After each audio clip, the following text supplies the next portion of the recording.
Chair, members of the committee, thank you for the opportunity to appear before you today. My name is William B. Thomas IV. I have served as the Emergency Management Coordinator for Kerr County in the City of Ingram since 2015, and I report directly to the Sheriff and the County Judge while operating out of the Sheriff's Office. I am a certified Master Police Officer with over 34 years of law enforcement and emergency response experience, including nearly 10 years with the Kerr County Sheriff's Office and prior service with the Texas Department of Public Safety.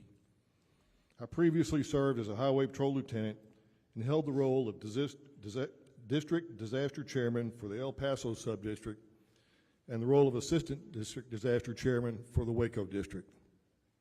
Since moving to this region in 2010, I have focused on strengthening emergency response across Kerr County's 1,100 square miles.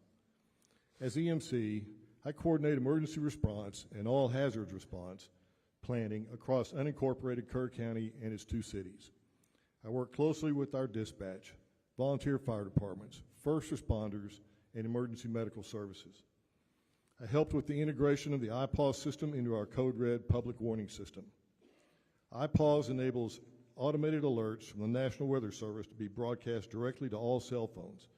This system has proven essential for a rural county with the highest seasonal population and no 24/7 staffed operations center.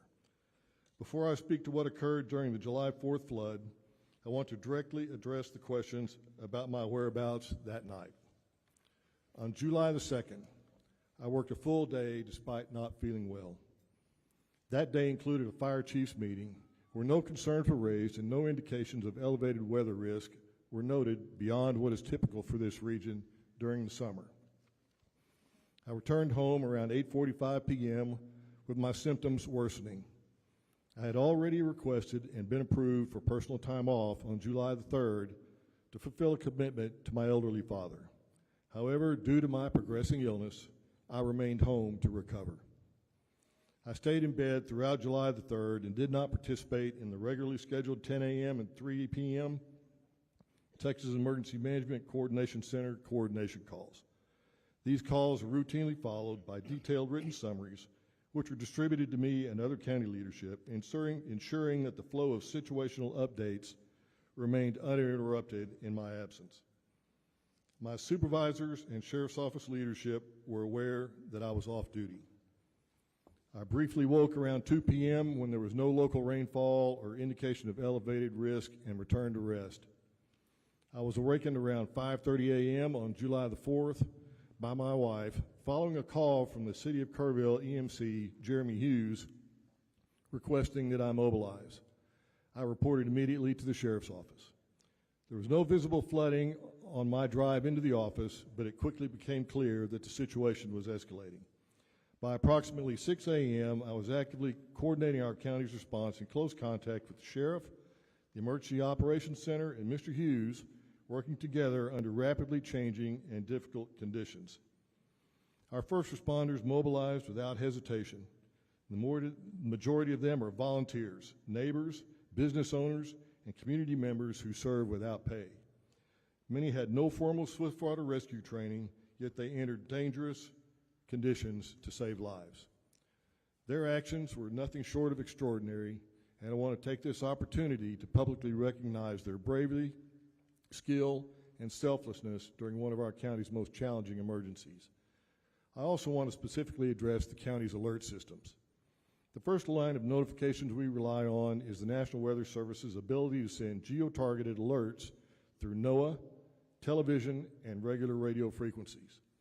The complementary WEA message system, which is also activated by the National Weather Service, alerts all wireless devices in that targeted area regardless of subscription. The county took the additional step to implement the Code Red notification system, which is an opt-in subscription-based program that can be used to augment the National Weather Service for those residents opting to receive additional notifications and alerts. However, Code Red provides for limited coverage. That's why in 2020, I worked to integrate iPause into our Code Red systems as an additional tool for the EMC to manually provide further information or different alerts as warranted. During this event, the National Weather Service issued multiple flash flood warnings through IPAWS, which triggered those automatic alerts. As EMC, I also have the authority to issue IPAWS alerts manually, and I have done so in other incidents, including one the day before the July 23rd hearing for first responders in the riverbeds. However, during this incident, I did not issue an additional IPAWS alert because the National Weather Service had already triggered more than a dozen alerts, which all provided a similar forecast. Be aware of the potential for isolated flash flooding. Anticipate rain in the range of between 1 and 3 inches, possibly as much as 7 inches. You may ask, what does a flash flood warning by the National Weather Service prompt me as the Emergency Management Coordinator to do? In our county, we take a coordinated approach to severe weather. Each summer, we receive hundreds of alerts and warnings from the National Weather Service.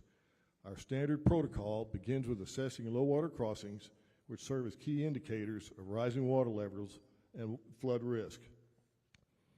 Those crossings are also critical routes for emergency response, making them a top priority when flash flooding occurs. The National Weather Service forecast for Kerr County did not change until after 4:03 a.m. It is also important to understand those alerts went directly to the phones of residents and visitors alike. If your phone was on and had not disabled government's alerts, you would have received them. We believe this is the best system available for a county with high tourist turnover and no constant weather monitoring equipment or staff. To those who ask, what would you have done differently? The honest answer is that, based on the data we had at the time, there was no clear indicator that a catastrophic flood was imminent. The rain fell in remote areas with limited gauge data. Forecasts were not materially different from past events that did not result in flooding. The situation evolved faster than anyone could have predicted. Still, I've spent a lot of time reflecting not just on what we can do better here in Kerr County, but what can be improved across Texas in rural, river-adjacent communities like ours. First, we must recognize and support the value of volunteer fire departments and rural responders. These are the people that show up first. They serve wide areas with little funding and limited equipment. We need to invest in their training and their tools. Secondly, we need better data. We need real-time monitoring of rainfall and river gauges, especially in upstream headwaters and watershed zones. We cannot rely solely on radar or traditional forecasting from the National Weather Service. We need systems that detect what's happening on the ground minute by minute. We've discussed these upgrades locally, but Kerr County alone cannot afford them. This isn't just about our county. The Guadalupe River and Hill Country draw thousands from across the state and beyond each year. Our safety infrastructure should reflect that shared responsibility. Since this tragedy, many have asked whether a siren alert system could have helped us respond more effectively or even saved lives. That's not an easy question to answer with certainty. It's something our county has evaluated in the past. Concerns have been raised about their effectiveness in our unique topography, especially in areas with high canyon walls and rural terrain where sirens would be most needed. There are also limitations in reaching visitors who may not understand what the sirens mean or how to respond. Let's not fear the river, but let's respect it. We must understand the impact of extreme, fast-moving weather events and prepare accordingly. We must be proactive, not reactive. And we must recognize that the benefits our region provides to all Texans come with shared obligations to safeguard it and those who enjoy visiting this beautiful area.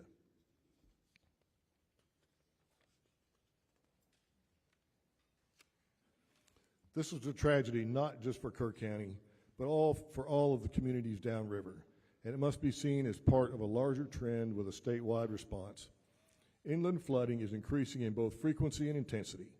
Our policies, funding models, and planning tools must evolve to meet this reality.